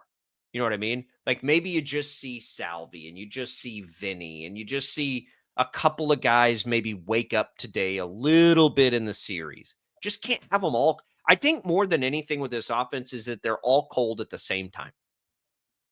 Right? Like if 1 or 2 of these guys is hitting, I think we're in a totally different situation. Everybody's cold at the same time, except Bobby Witt Jr., Michael Garcia, and I guess Drew Waters.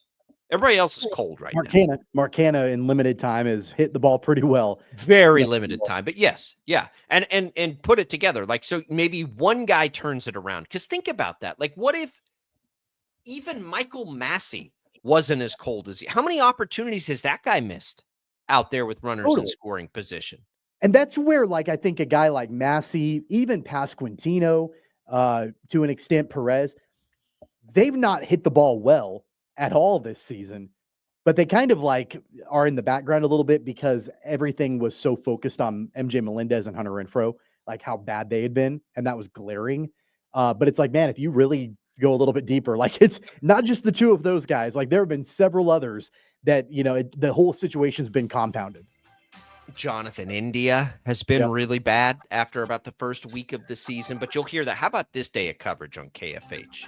Rich Eisen draft coverage, right up into a Royals doubleheader, right into draft/reaction. Just lock it in, baby. The Kansas fan headquarters. Tim Fitzgerald joins when we return. Don't go away.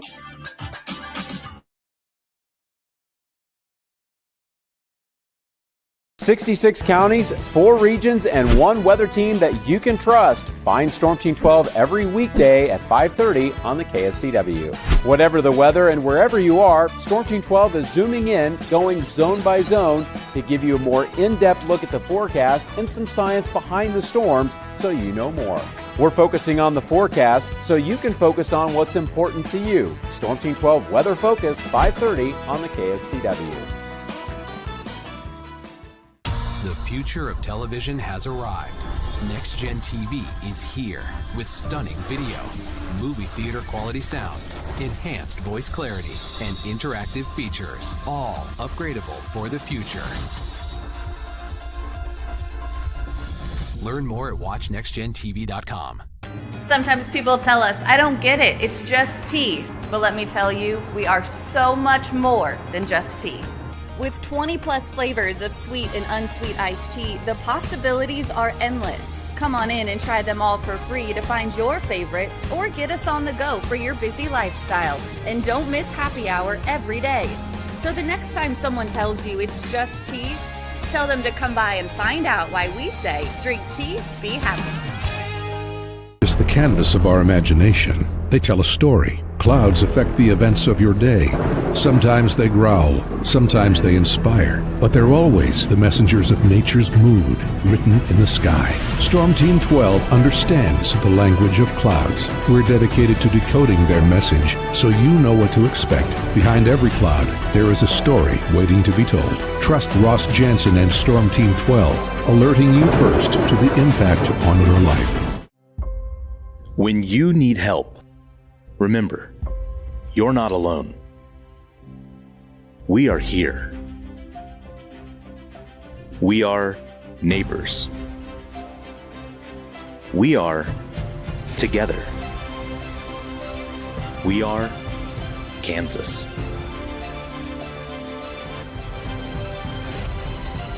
We are 12 News. What is GMFB overtime?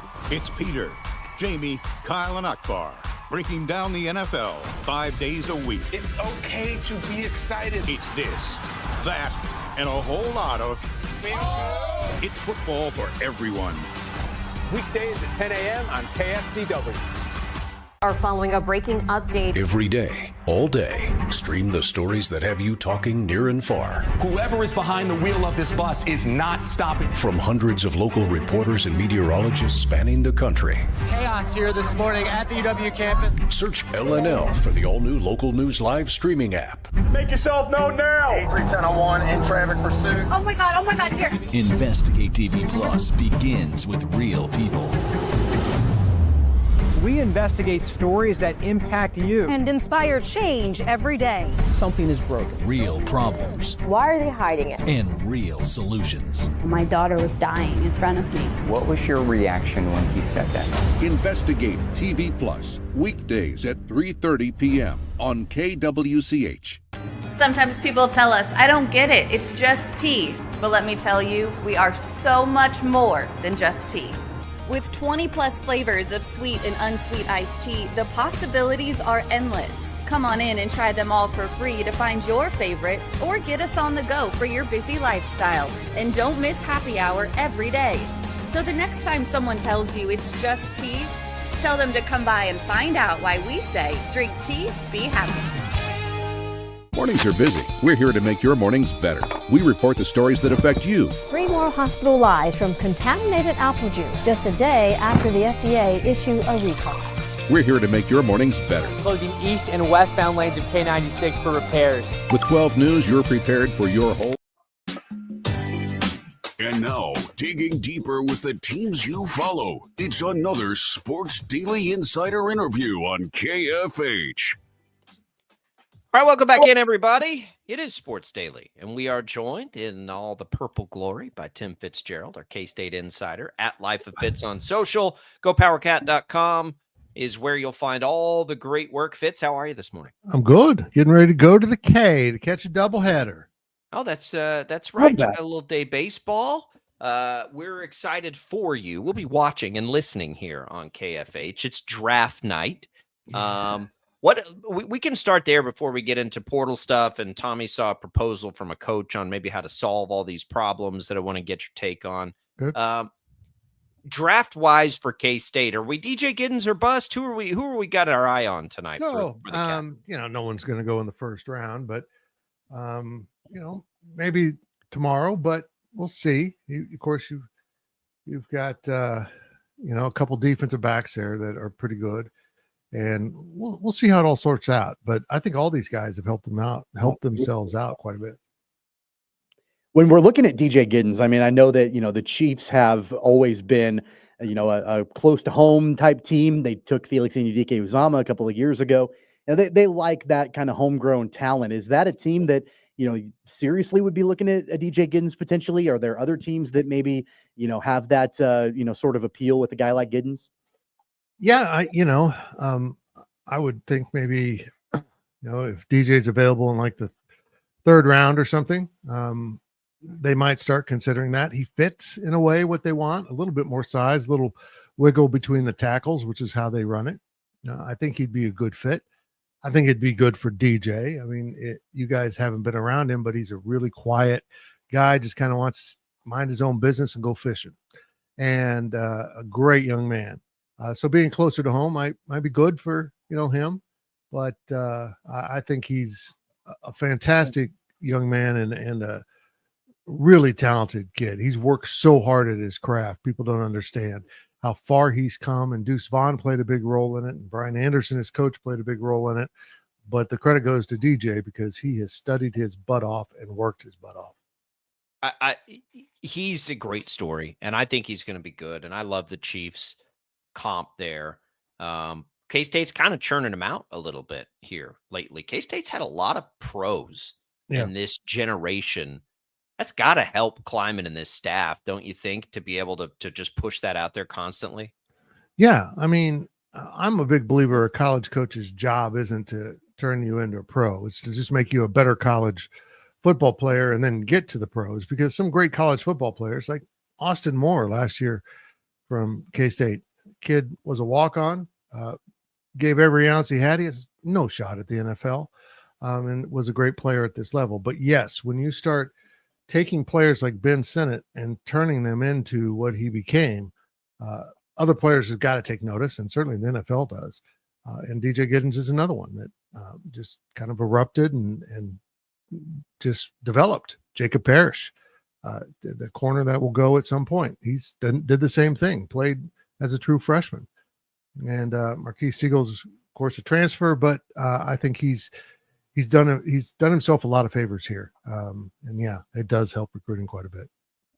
Let's talk portal a little bit here. Fitz, the most recent Wildcat on the basketball team to enter the portal, CJ Jones, before the portal window closed on Monday, entered the portal. And that came just right after the Akron transfer, Nate Johnson, committed to Jerome Tang's squad.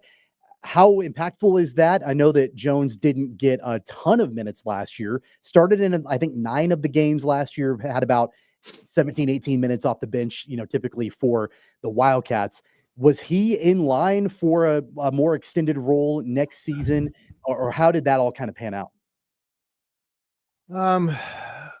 He is what he is. I did a DD on it, and it was, I'm like, what are you looking for? Did you think you were going to be the star of this team? I mean, I think so many kids now don't understand that their role may not be star, and they're not the main character, but they perceive themselves that way. And I wish him luck. I don't see him getting a Power 4 offer, for Power 5 offer in basketball for equal money. Maybe I'm wrong. I think he made a mistake, and if part of it was recruitment of Johnson at a similar position, playing a wing spot. What did you think you were going to get? Gift? One of them be a starting spot? I can't. I'm really struggling with the mentality of this group of players. It's not always better somewhere else. In fact, history tells us a vast majority of players that go into the portal are not better. Half of them don't get a new place to play, and another quarter probably go down, or more than a quarter. So there's not a whole lot of victory stories, and I don't think if CJ Jones thinks he's going to get a bunch of money out there, I don't think that's going to happen. Yeah, maybe he'll get playing time for the benefit of him. I know Wichita State maybe wants to go back. Use some scores. Fitz, what do you think? What do you think of the class that is being put together here? I think people generally like it. I mean, I think it looks like, they've got some juice a little bit.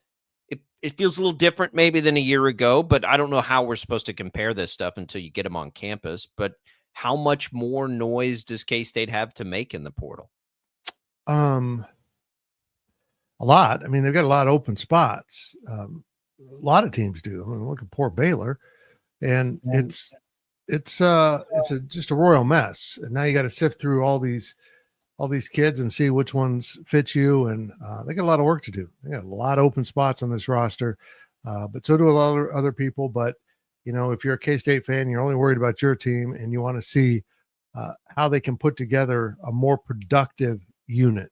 And that's really what it's about. Doesn't mean you sign the big star for $2 million. It doesn't mean you just get a bunch of mid-major guys coming up. Whatever the plan is, these pieces need to fit together. And because I didn't feel like last year's fit together very well. I want to get your take on this. This article came out on CBS Sports earlier today from Matt Norlander. I don't know if you've seen this, but there's a interesting proposal, and I have no idea how successful it's going to end up being, but I want to get your take on it. So Dwayne Killings, who is the head coach for Albany basketball, is proposing some kind of a weird thing with the portal and, all of that, where basically he wants to turn his Albany program into a developmental program where he inks deals with high major schools. And, if you've got players that maybe are not quite ready to be at a high major, to have a deal where like the player commits to him, he has them for a year or two, develops them with the understanding that they're going to leave after a year or two and go to that particular high major that he's got to deal with, for them to then be ready to play that level of basketball. Kind of similar to a two-way deal with the NBA and G League, the way that they kind of do that. I have no idea if that will pan out, but it's kind of an interesting proposal to try to at least alleviate some of these concerns with players, unexpectedly leaving the mid-major programs. I would guess the problem there would be just the players' rights. Why are they obligated to go to this school? I loved some of these ideas. And I think the more of these ideas we get, the more free thinking we become. And pretty soon we might come up with something that actually really works. I like that. There's something about that I like. But I'm sure the courts would have something to say about the restricted access of players. That I don't know if you guys have noticed, but the courts have a lot to say lately. So they've been busy. In my sports world, they've turned it upside down. The House settlement, we got some movement there yesterday. The movement was, and I didn't really understand it.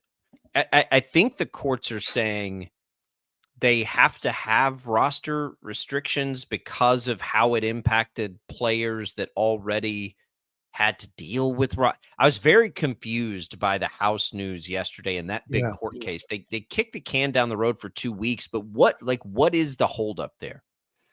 Well, the holdup is the NCAA can't come to a consensus among its members about these roster limits, most notably football. I think everyone agrees that 105 is too deep, but the court has said you can't restrict the number of scholarships, which I think I don't understand it. But the restriction is against the schools, not the players. So they're saying the NCAA can't tell its schools not how many roster spots or scholarship spots they have. I don't understand that. I really don't. So by setting it at 105, Ohio State or Texas can give out 105 scholarships instead of the 85 it currently is. Go to 115, Texas will go to 115. If you don't have a limit, Texas go to 150. They'll just start handing out money. They'll build their own minor league team. So the NCAA knew it had to get some restrictions to keep the playing field somewhat level, and so they picked 105, which is awfully steep. And I just think it's interesting that these two student athletes sued in this House case to get access to name, image, and likeness. And now we're kicking off a bunch of walk-ons off of football teams all over the country in the name of player rights. What are we doing now? I mean, we're destroying the dreams of a lot of players. I did a video on this morning. I mean, a lot of kids grow up wanting to walk on at K-State. They've gone to games since they were kids. The 12th man tradition at Texas A&M grew out of walk-ons, and now all of a sudden there's going to be fewer or none. A&M can pay to scholarship everyone. What do they do with that last spot? I don't. And the NCAA is trying to think this through, and the judge says, no more thinking, let's do this. If you don't settle right now, we're going to trial, which the NCAA doesn't want. I wouldn't want it in front of this judge. She seems pretty determined to destroy the NCAA, but there's probably legal reasons for that. I just think the NCAA has been way too passive, but they'll come to some agreement on numbers and just get it done. They just want to kick this down the road and find their next set of problems because they're not solving anything. They're just creating new ones. Yeah, not yet. They're not. Power to the conferences. Like, just be done with. Let the NCAA organize events and let conferences set their own rules. Yep. I don't think there's any other. They're getting different TV and revenue structures already anyway. Let them set their own rules.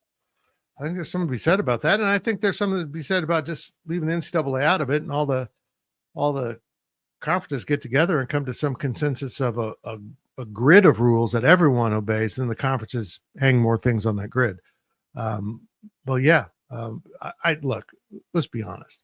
We either need to tear the NCAA down and rebuild it as the NCAA, or just say, you know what, we're members and we're all leaving, and we're going to go over here and start our own thing. And that's one of the things I think the judges missed here. The NCAA isn't limiting the number of scholarships a football program can have. The members are limiting the number of scholarships. You're voting on your own rules. Yeah. None of this makes sense to me. Yeah. We need a couple of years. We'll sleep through the off seasons. We'll watch the games and love them. And then in a few years, hopefully we get a settling of things. Fitz, it sounds like you guys have a lot going on there at GoPowerCat.com. Yeah, we do. We had a lot of spring football coverage rolling out today. New podcast this morning coming out. Just a lot of fun stuff here at GPC. Hope everyone can hop over and check it out. Make sure you check out our YouTube channel and subscribe to both of them. Because that's how I feed these dogs. That's right. They're very large poodles. Very large poodles. You can also follow Fitz at Life of Fitz. We'll talk to you again next week. Yeah, Fitz, listen, he'll keep you entertained out there on Twitter. He picks fights. I do. You got more energy for it than I do. I'll tell you that. Yeah, I'm kind of wearing out with it.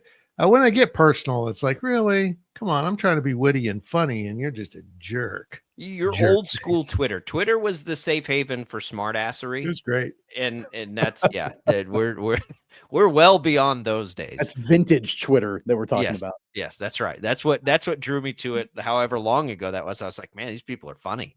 Now everybody, now everyone takes everything way too serious. Yeah, and like it's a mission to get your feelings hurt by something, or offended. I shouldn't say feelings hurt, offended by something. Fitz, we appreciate it. We'll talk again next week. Thank you. Here goes Tim Fitzgerald.